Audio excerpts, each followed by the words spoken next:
بسم اللہ الرحمن الرحیم۔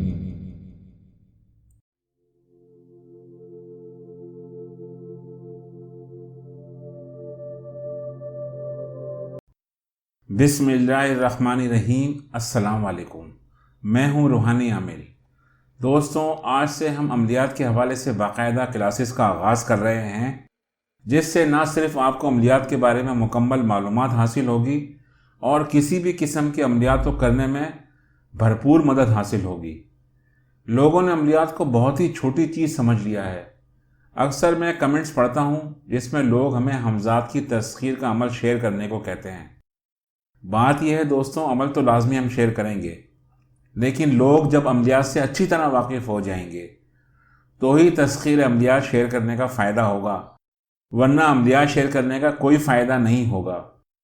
تو ہماری خواہش ہے کہ لوگ پہلے عملیات کو سیکھ لیں، اس کے بعد انشاءاللہ روحانیت کی باقاعدہ کلاسز کا بھی آغاز کیا جائے گا۔ تو دوستو، شروع کرتے ہیں آج کی اپنی پہلی کلاس۔ سب سے پہلے بات کر لیتے ہیں عملیات کی اقسام کی۔ عملیات کی ویسے تو بہت ساری قسمیں ہیں، لیکن ہم صرف 2 قسم کے عملیات کے بارے میں آپ کو مکمل تفصیلات سے آگاہ کریں گے، کیونکہ باقی اقسام کے عملیات ایک تو انسان کو گمراہی کے راستے کی طرف لے جاتے ہیں، اور دوسرا وہ عملیات صرف اور صرف غیر مسلموں کے لیے ہیں۔ تو جو چیز ہمارے لیے ہے ہی نہیں، تو پھر اس کے بارے میں بات کرنا بھی درست نہیں ہوگا۔ عملیات کی 2 اقسام یہ ہیں: نمبر 1 عملیات قرآنی، نمبر 2 عملیات تسخیر۔ تو دوستوں، پہلے بات کر لیتے ہیں عملیات قرآنی کی۔ عملیات قرآنی میں عملیات حب، عملیات حاجات، عملیات دشمنی و زبان بندی، عملیات حاضرات شامل ہیں۔ اب ان عملیات میں جو نقش بنائے جاتے ہیں ان کی 4 قسمیں ہوتی ہیں۔ نمبر 1 بادی نقش یا بادی تعویذات، نمبر 2 خاکی نقش یا خاکی تعویذات، نمبر 3 آبی نقش یا آبی تعویذات، نمبر 4 آتشی نقش یا آتشی تعویذات۔ سب سے پہلے ہم بات کرتے ہیں آتشی نقش اور آتشی تعویذات کی۔ آتشی نقش یا تعویذات کو آنکھ میں جلایا جاتا ہے یا پھر ایسی جگہ دبایا جاتا ہے جہاں پر اسے آنکھ کی تپش ملتی رہے۔ یہ نقش اور تعویذات دشمن کی تباہی، دشمن کی ہلاکت، دشمن کی بربادی کے لیے دیے جاتے ہیں۔ ان نقش اور تعویذات کو لکھتے ہوئے آپ کا رخ مشرق کی طرف ہونا چاہیے۔ دوستوں، اب بات کر لیتے ہیں بادی نقش اور بادی تعویذات کی۔ بادی نقش اور بادی تعویذات کو خوشبو لگا کر اونچی جگہ جیسے درختوں یا گھروں کی چھتوں پر لٹکایا جاتا ہے۔ یہ نقش اور تعویذات کاروبار میں ترقی، نوکری، حاجات اور فتوحات کے لیے دیے جاتے ہیں۔ ان نقوش اور تعویذات کو لکھتے ہوئے آپ کا رخ مغرب کی طرف ہونا چاہیے۔ دوستوں، اب بات کر لیتے ہیں خاکی نقش اور خاکی تعویذات کی۔ خاکی نقش اور خاکی تعویذات کو ہمیشہ زمین یا وزنی پتھر کے نیچے دبایا جاتا ہے۔ یہ نقش خواب بندی، زبان بندی، سحر جادو دور کرنے کے لیے دیے جاتے ہیں۔ ان کو لکھتے ہوئے آپ کا رخ جنوب کی طرف ہونا چاہیے۔ اور آخر میں بات کر لیتے ہیں آبی نقش اور آبی تعویذات کی۔ آبی نقش یا تعویذات کو پانی میں گھول کر پلایا جاتا ہے، یا ان کو دریا کے کنارے دبایا جاتا ہے، یا پھر دریا میں ایک خاص طریقے سے بہا دیا جاتا ہے۔ یہ نقش اور تعویذات محبت، عشق اور شادی وغیرہ کے لیے دیے جاتے ہیں۔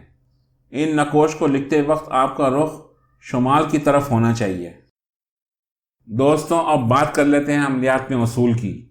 عملیات کے ویسے تو بے تحاشا اصول ہیں، لیکن میں آپ کو وہ اصول بتاؤں گا جس کے بعد انشاءاللہ آپ عملیات میں کوئی غلط قدم نہیں اٹھائیں گے۔ نمبر 1 کوئی بھی عمل اپنا مزاج جانے بغیر کبھی شروع نہ کریں۔ مزاج سے مراد جیسے آتشی، بادی، خاکی یا آبی ہے۔ دوستوں، اس حوالے سے انشاءاللہ اگلی کلاسز میں وضاحت کروں گا کہ آپ اپنا مزاج کیسے معلوم کر سکتے ہیں۔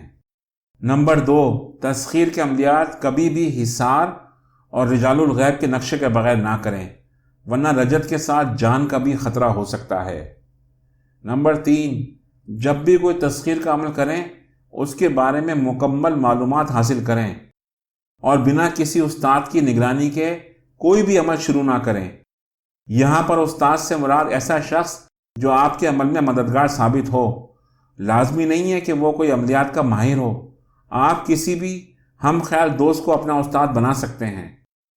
اب جب بھی آپ کوئی تسخیر کا عمل کریں تو سب سے پہلے اس کی ہدایت پڑھیں اور دونوں ہر بات کو اچھی طرح ذہن نشین کر لیں، تاکہ جب عمل شروع ہو تو اگر آپ کوئی غلطی کریں تو آپ کا دوست جسے آپ نے استاد مقرر کیا ہے وہ آپ کو غلطی کرنے سے روک دے۔ نمبر 4، عملیات میں یہ چیزیں آپ کو زبانی یاد رکھنی ہیں، جیسے آیت الکرسی، چاروں قل، درود ابراہیمی، سورہ فاتحہ وغیرہ، کیونکہ عملیات میں ان چیزوں کی بہت ضرورت پیش آتی ہے اور پھر بار بار قرآن پاک سے دیکھ کر پڑھنا درست نہیں ہوگا، اس لیے زیادہ بہتر ہے کہ آپ ان چیزوں کو یاد کر لیں۔ نمبر 5، تسخیر کے عملیات میں جلالی و جمالی پرہیز لازمی ہوتا ہے۔ اگر کوئی عامل آپ کو یہ لالچ دے کہ میں فلاں عمل بنا کسی پرہیز کے آپ کو دوں گا تو سمجھ لو کہ وہ ایک جعلی عامل ہے جو آپ کے ساتھ دھوکہ کر رہا ہے۔ ایسے عامل سے آپ دور رہیں تو زیادہ بہتر ہوگا۔ نمبر 6، عملیات میں حروف کی زکوٰۃ بہت اہمیت کی حامل ہے۔ حروف کی زکوٰۃ حروف کو خاص طریقے سے کم از کم 40 دن تک پڑھ کر ادا کی جاتی ہے، جس کے بعد آپ اس حروف کے عامل بن جاتے ہیں۔ عملیات میں یہ علم عامل کو لازمی آنا چاہیے۔ نمبر 7، عملیات میں نقش اور تعویذات کی عنصری چالوں کا مکمل علم ہونا چاہیے، تاکہ اگر آپ کوئی بھی تعویذ یا نقش لکھیں تو آپ کو تمام عنصری چالوں کا علم ہونا چاہیے کہ کون سے خانے میں کون سی چال درج کرنی ہے۔ نمبر 8، دوران عمل اگر کسی وجہ سے بھی آپ کو چوٹ لگ جائے تو فوراً عمل روک دیں، ورنہ بہت بڑا نقصان ہو سکتا ہے۔ نمبر 9، عملیات میں ہمیشہ جو تعداد پڑھنے کو دی جائے نہ اس سے زیادہ پڑھا جائے اور نہ اس سے کم پڑھا جائے۔ اگر زیادہ پڑھا گیا یا کم پڑھا گیا تو دونوں صورتوں میں عمل اثر نہیں کرے گا۔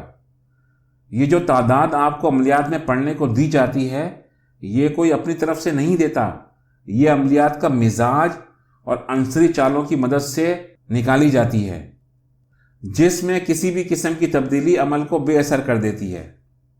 نمبر 10، سفلی عملیات سے دور رہیں، یہ شیطانی عملیات ہوتے ہیں جن کو کرنے سے لوگ اپنے ایمان سے ہاتھ دھو بیٹھتے ہیں۔ دوستوں، اب بات کر لیتے ہیں عملیات میں ضروری سامان کی۔ دوستوں، عملیات میں جو سامان آپ کو لازمی چاہیے وہ کچھ اس طریقے سے ہے۔ نمبر 1، ایک عدد چاقو حصار کے لیے۔ نمبر 2، ایک عدد تسبیح عظیمت کی تعداد کے لیے۔ نمبر 3، رجال الغیب کا نقشہ سمت کے تعین کے لیے۔ نمبر 4، دھونی کے لیے اگربتی کا پیکٹ۔ نمبر 5، پاکیزہ نفیس عطر کی شیشی۔ نمبر 6، زعفران اور عرق گلاب کی سیاہی۔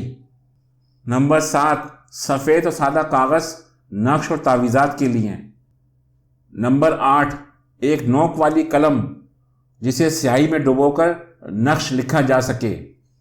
نمبر 9، حروف تہجی کے نام کے اعداد کا چارٹ جس سے آپ نام کی اعداد معلوم کر سکیں۔ نمبر 10، ایک عدد پاکٹ سائز قرآن پاک جسے آپ بآسانی جیب میں رکھ سکیں۔